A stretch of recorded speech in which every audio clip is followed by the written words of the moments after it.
Funding for the reporters is provided by Friends of Channel 4 Incorporated and the Corporation for Public Broadcasting.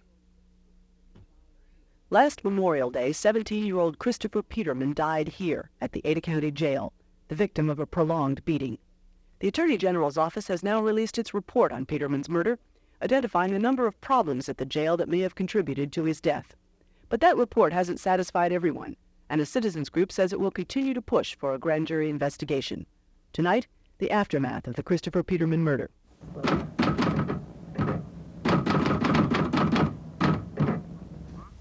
Good evening.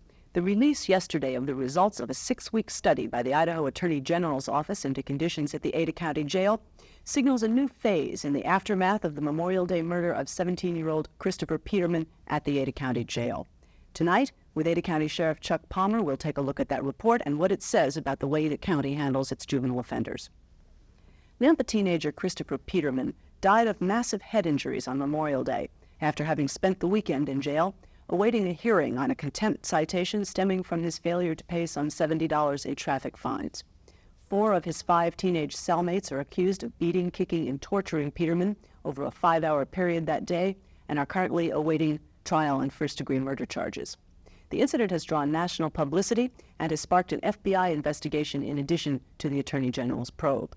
It has also led to the formation of a citizens group for jail reform, a call for a grand jury investigation, and a petition drive seeking the recall of Sheriff Palmer. The 6 weeks investigation by the Attorney General's office stemmed from a request by Sheriff Palmer, county commissioners, and the Ada County Prosecutor's Office, and it resulted in the release yesterday of a 200-page report. At a news conference, Attorney General Dave Leroy first outlined the study's findings about the Peterman murder, including an indication that the assault against him may have lasted much longer than was originally reported. The report reveals a number of factual findings. I'll summarize only 3 or 4 of those that are perhaps for the first time put into perspective by this report. Number 1, at all times during the Peterman situation were 3 or 4 jailers on duty. We found evidence that given the staffing patterns at the jail, that was the normal complement of jailers, and there was not a reduced workforce in place for the holiday situation. Second, we found in the Peterman instance that the potential maximum duration of the attacks or incidents addressed against Peterman was, instead of a lesser number of hours, potentially 12 to 14 hours. The first encounter having occurred sometime between the hours of midnight and 2 a.m. on May 31st, and the deputies reporting to the juvenile cell and calling medical authorities sometime around 2:10 p.m. on that same date.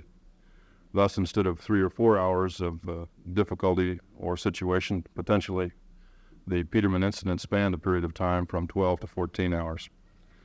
Third, we found in our review of the facts that there were 9 contacts, head counts, meal servings, or security checks conducted by Ada County Sheriff's personnel inside or at the juvenile cell during that 12 to 14 hour period. In addition to the Peterman case, the report touches on 5 other alleged assaults, but it draws no conclusions about the frequency of violence at the Ada County Jail. It also draws no conclusions about the quality of jail management and is never specifically critical of Ada County Sheriff Chuck Palmer. But it does identify a number of problems, including the lack of a written policy manual. According to investigators, such a manual was issued 3 years ago, the same year an outside consultant studied the jail.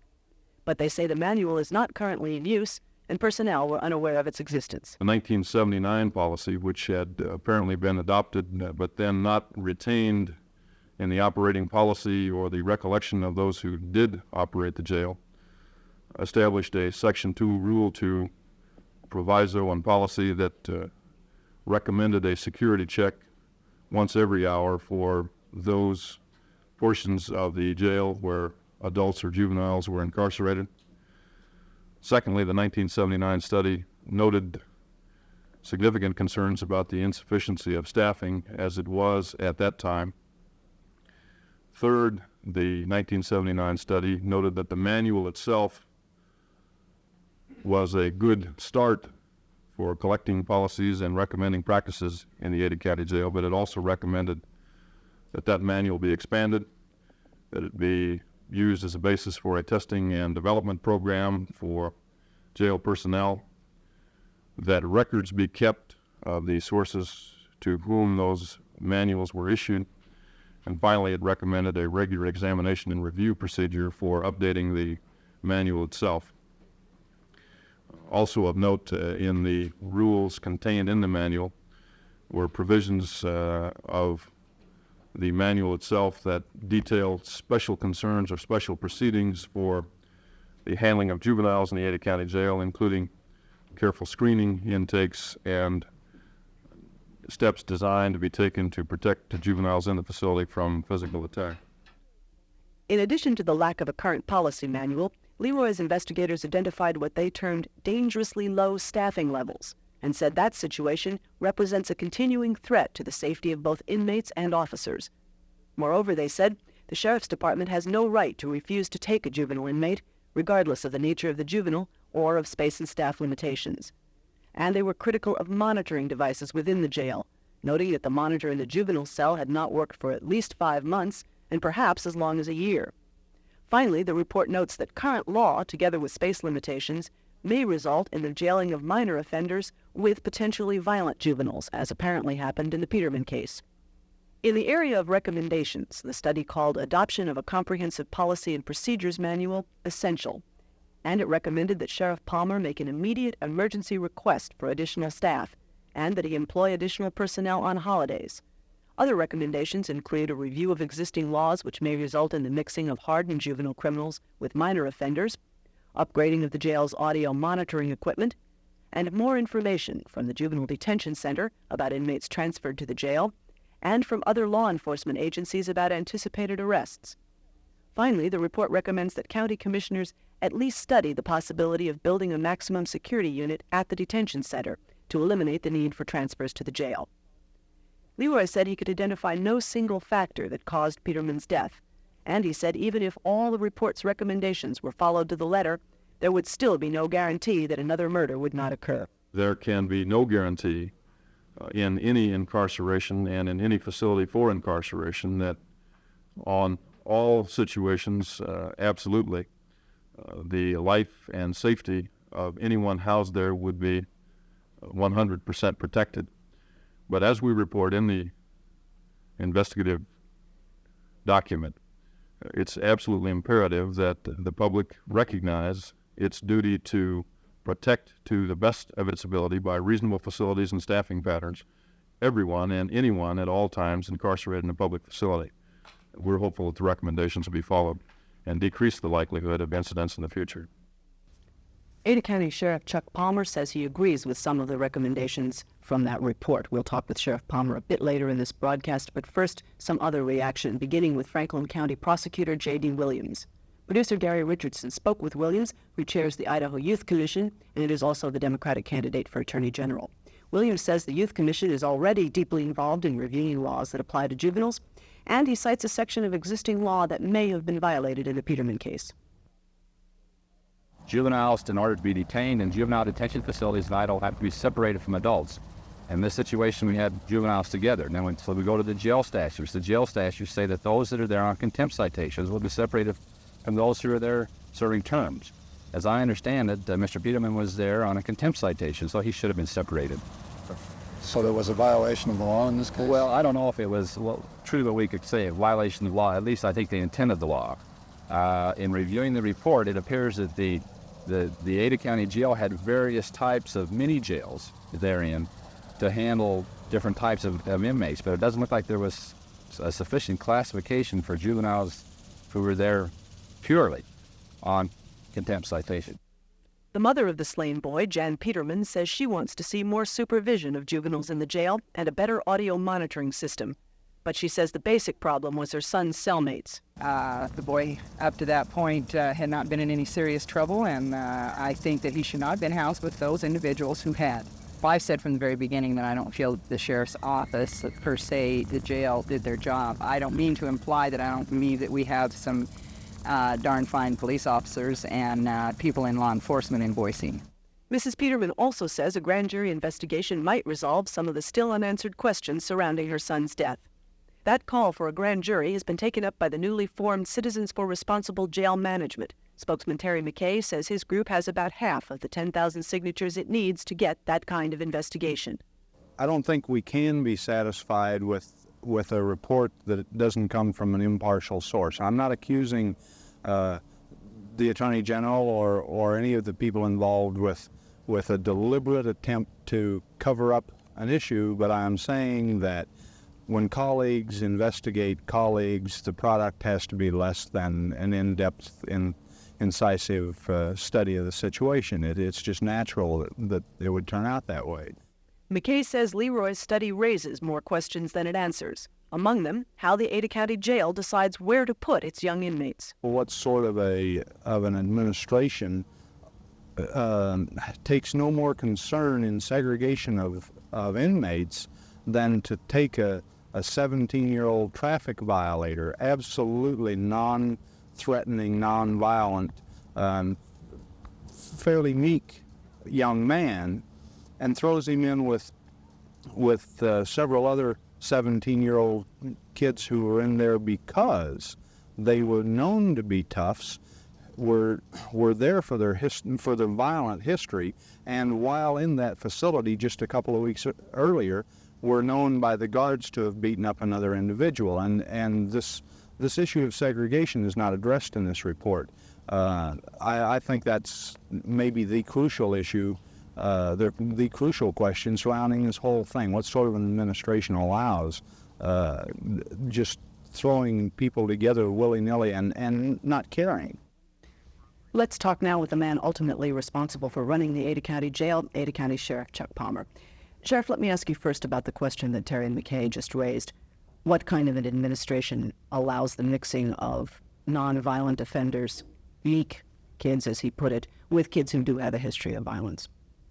I think that's totally incorrect as far as our administration is concerned, and I'm not going to get into the criminal aspect of this nor the civil area as to exactly what was going on in that area. I think that we've been advised to stay away from those questions and those answers, and I think that will be answered in due time when this thing comes to trial. So you can't indicate whether you have a policy about classifying juveniles in various ways depending on their history? Yes, I have a policy on that, but I think that we're fringing there on the civil area and the criminal area both as far as this is concerned. And yes, we do have a policy on it, and that's basically what I'd say on that. What about the legal question that J.D. Williams raises, that there is a state law that prohibits not necessarily violent offenders with nonviolent offenders, but prohibits the mixing of inmates awaiting a trial there on a citation such as Christopher Peterman was, and people under sentence, serving sentence? I think that, again, this is a situation that there is a law. I'm aware of that law. However, did we mix them or didn't we mix them? Why did we mix them and so forth? I think that, again, that is part of the criminal area. That is also part of the civil area, and I'm not going to get into that. One of the things you've done since the Peterman murder is to stop taking juvenile inmates except in certain cases. How long can you go on doing that? I think that I can go on as long as the courts will allow me to, till they hold me in contempt, and when they hold me in contempt, I will still argue that until I feel that I'm adequately staffed. That move was made in the wake of this situation to protect the citizens. Certainly, you don't know when lightning is going to strike or where it's going to strike, but when something like this is plotted out, we take those steps that we feel are necessary. Certainly, hindsight is better than foresight.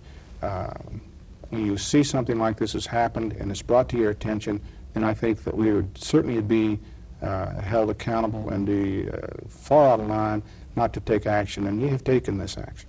Obviously, you have a responsibility to protect your own institution, but is it, in a sense, simply shifting the responsibility to the Juvenile Detention Center, which has, they say, not enough facilities to deal with the very difficult juveniles?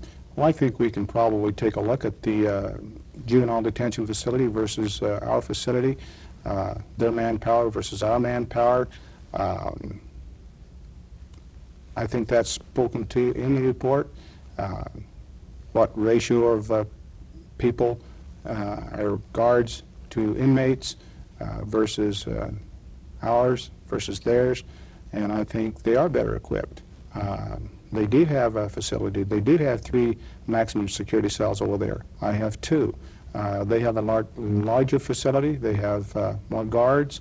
I think that between the 2 of us, probably we have a certain amount of space here that's not being adequately used, and I think the reason that I'm not using it, certainly as I pointed out, I don't have manpower to do that adequately. You look at the basic structure as far as the way it's built. It is 4 jails under one roof. We have the adult section, the juvenile section, which is out of sight and sound of adults, and the only way that we can monitor that with the minimum amount of staff is with the electronic devices. Certainly you've talked about those electronic devices. I would just point out that the devices that has been pointed out to be out of commission for some year or so, that was taken out of commission, but that's a communication device, not a monitoring device.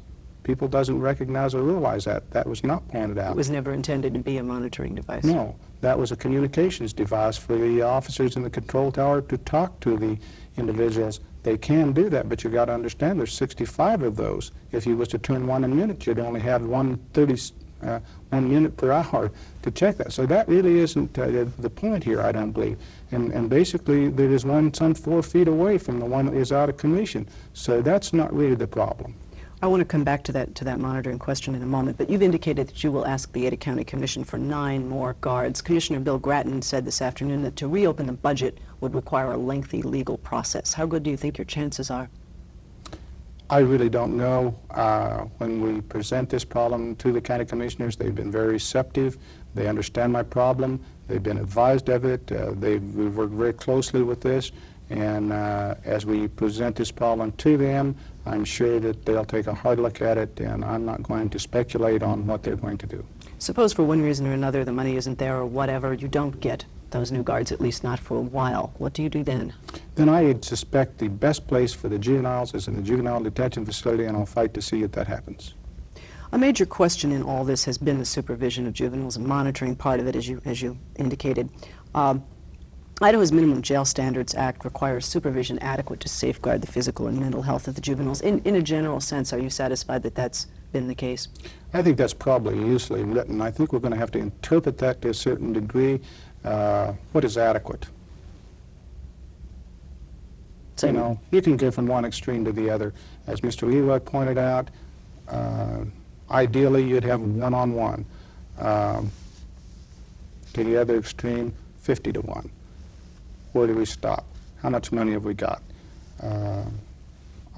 I just think there's a large question there. I think there's going to have to be some interpretation of that adequacy. Let me ask you to come back to this monitoring question for a moment. 4 days before the Peterman murder, the Idaho Sheriff's Association inspected the Ada County Jail and responded yes to all 150 items on the inspection audit report. One of them read, "Are audio monitors installed in the facility so as to detect cries of distress or disturbance in the cells?" And another one read, "Are the audio monitors monitored on a 24-hour basis?" How do you explain the fact that those were answered yes? I suspect probably what they were referring to was the communication devices rather than auditing devices. The Attorney General has made a recommendation for additional equipment to be put on there, wherein a certain decimal point of noise in a cell would set off an alarm. Well, you know, that's probably a good recommendation, and it's certainly as the Attorney General pointed out, a helpful thing. We can put all kinds of gimmicks, devices, and so forth in, and hopefully they would help. But again, I would just point out, it only takes a few seconds for an individual to murder somebody, and a knife doesn't make a lot of noise. And you don't regard your monitoring system as, you don't regard its main purpose to be to detect cries of distress and disturbances. Its purpose is for the guards to communicate with the inmates. I think that the equipment that we've got in right now is to communicate with them and not to detect. It can be to a very limited extent used for detecting that kind of a situation, as far as if there was a lot of noise going on in there, and again, muffled noises. I don't think it is really adequate to do that. I think manpower is the answer. Are you familiar with the reason the Sheriff's Association indicated you did have that monitoring to detect cries of distress? I don't know what the thinking was there. Okay. The policy manual issued in 1979 that the Attorney General's report referred to called for hourly checks of inmates. Is that happening now? Basically, it was happening then. We have intermittent checks. If you will look at this report, there was some 9 checks made over a 12-hour period. It was basically a 12-hour period that this incident took place. And the officers was in there some 9 times. And they said, well, why didn't the officers catch this? Well, I would just point out this was a holiday routine as far as the inmates are concerned. They often stay in bed. They're not got up to feed if they don't want to be fed. We're not allowed to go into the inmate's cell, pull the blankets down, and inspect them for bruises.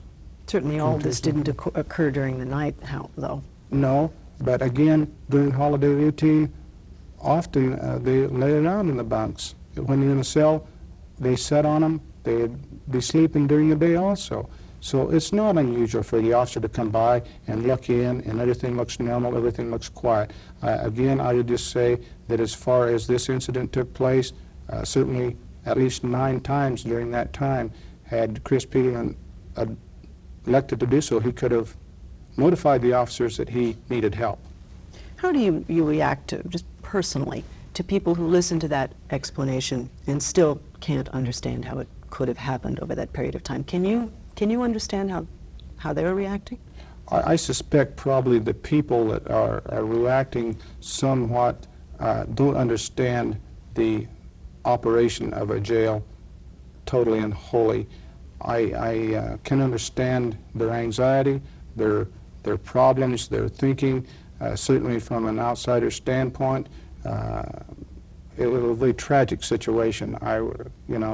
And it's going to raise anyone's question, anyone's anger. Certainly did mine, but not understanding the total operation, the total problem, the total ramifications, I think that we've got to have a chance to answer those, and we can only answer them in their entirety when this criminal prosecution is finished and the civil litigation is done. The Sheriff's Association standards require a comprehensive written policy and procedures manual. The AG's report calls that kind of report essential. Do you agree with the importance, the emphasis that they place on that? So you do agree with it? Certainly do. For it. The report in this specific case indicates that although you may have been in the process of having a manual written, and although you may have had memos and staff meetings, there was not actually a manual in effect, and apparently hadn't been one for some time, since personnel didn't even know there had been one at one time. Well, certainly, understand another thing. We have Supreme Court rulings on a continual basis come down. That manual that we refer to was written in 1979, and it was outdated. If we go back and take a look at the situation, we had some problems in the jail over this period, as all jails do. Due to those problems, the administration of the Idaho County Sheriff's Office saw fit to change jail commanders for physical reasons. Normal procedures in my department is to transfer commanders from area to area, and the jail commander had been in there a long time, done a super job, done a very outstanding job. But it was time for a change. And when that change was made, the new jail commander was set down there, and he was told to write a new manual and to update all the processes, the procedures that it takes to run a jail, and plug up the holes, so to speak, and tighten up the operation. And he was in the process of doing that. We were operating with a, quote, manual, but it was not a bound type document that you could look at. He had staff meetings with the sergeants. He had meetings with the officers on a daily basis, and he was giving those orders and those ways to operate via that vehicle, and I think it was working. I think that he is in the process of writing that, and very soon we will have that done. I agree with that. Do you know how long it had been since the manual had been used actively and on a daily basis? I suspect probably it's been a year since the old manual was actually used on a daily basis. Right now we have the new manual. We also have the training manual. We also have the inmates manual, and all of those things are tied into this. It's a very complex operation. The report cites other incidents of alleged violence and indicates that at least in one case you ordered an investigation, although no charges came out of it. Are you routinely informed of any such charges of violence? How are those things handled? That particular one, I was not informed of it until the mother came in the next day. The individual did not make a complaint to the officers until he was out of the jail. And when that came in, we went ahead and done a routine jail investigation as far as that's concerned, and looked into it. There was not enough there to make any case against any one individual. However, the incident was noted, and any type of operation like that or any incident like that in the future would have done what we could to prevent that. Mrs. Peterman and Citizens for Responsible Jail Management are calling for a grand jury investigation, and there are people who are not particularly critical of you who argue that it would be a good way of resolving questions that the public may have. Do you have any objection to a grand jury investigation? I wouldn't have any objections to anybody taking a look at our operation. Quite frankly, I'm proud of the operation. I'm not proud that this individual got killed or anything like that. Don't misunderstand me. But I think that we're on a tight ship. I think that Mr. Leroy's investigation was adequate. I think that we know what's going on down there. We had professionals working it. I think we've done everything we can. We've left no stones unturned. And I think, quite frankly, a grand jury investigation is a waste of time, manpower, and money. I'm capable of doing what's being done down there, and there's no cover-up. There's nothing down there that's a grand jury investigation is going to bring out. Sorry. In about the 15 or 20 seconds we have left, just briefly, if you had to say one thing to the people of Ada County, what would you say? I would say, stick with us and we'll do your job. Thank you. Thank you for joining us, Sheriff Palmer. That's all for tonight. We'll be back here tomorrow night. I'm Jean McNeil. Good night.